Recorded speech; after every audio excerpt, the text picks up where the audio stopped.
فاسألوا أهل الذكر إن كنتم لا تعلمون.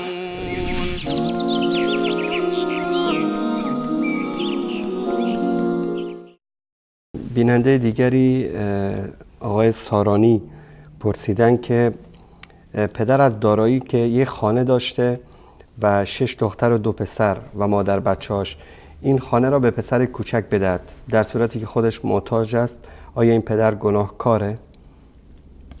بحث این که پدر خودش محتاجه یک بحث جداگانه هست. یک فردی شاید مثلا خودش نیازمند هست اما کسی دیگر رو ترجیح میده، هدیه چیزی که خودش نیاز دارد دیگران رو ترجیح میدهد و به اون هدیه میدهد. این یک حکم جداگانه داره که این اشکالی نداره که شخص خودش نیازمند باشد اما نیاز فرد دیگری رو یعنی مقدم بدارد بر خودش و یک چیزی رو به فرد دیگری هدیه بدهد. این اصل مطلب. اما این که پدری دارای چندین فرزند هست و فرزند پسر دارد، دختر دارد و یک مبلغی را یا یک منزلی را یا یک ماشینی را یا هر مورد دیگری را میخواهد تنها به یکی از فرزندان خودش هدیه بدهد به عنوان هبه و هدیه هست. از نظر شرعی چنین کاری ناجایز و حرام هست و عدل و برابری کردن در میان فرزندان کاملا یعنی حکم شرعی هست و واجب هست. همون گونه که عدل برای همسران وجود داره که یک فردی که همسران متعددی دارد باید در میان همسرانش این عدالت را برقرار بکند، پدر هم موظف هست که عدالت را در میان فرزندان خودش کاملا مراعات بکند.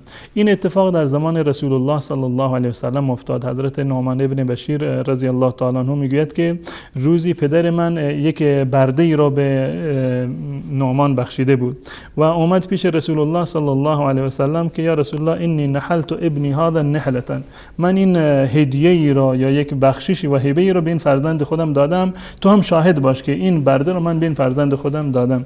رسول الله صلی الله علیه و سلم فرمود که آیا به تمام فرزندانت این هدیه رو دادید یا فقط به همین یک نفر رو؟ گفت نه، فقط همین یک برده رو داشتم، فقط به این فرزندم بیشتر دوستش دارم، اینو دادم به این فرزندم.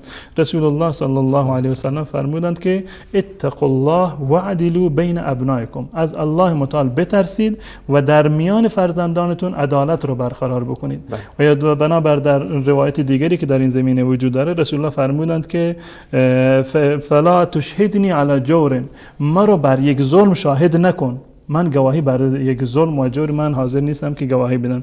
پس بنابراین حکم شرعی چنین اقدامی از نظر شرعی حرمت هست و جایز نیست و پدران باید در این زمینه هم اون عدالتی رو که الله متعال دستور داده باید مراعات بکنن.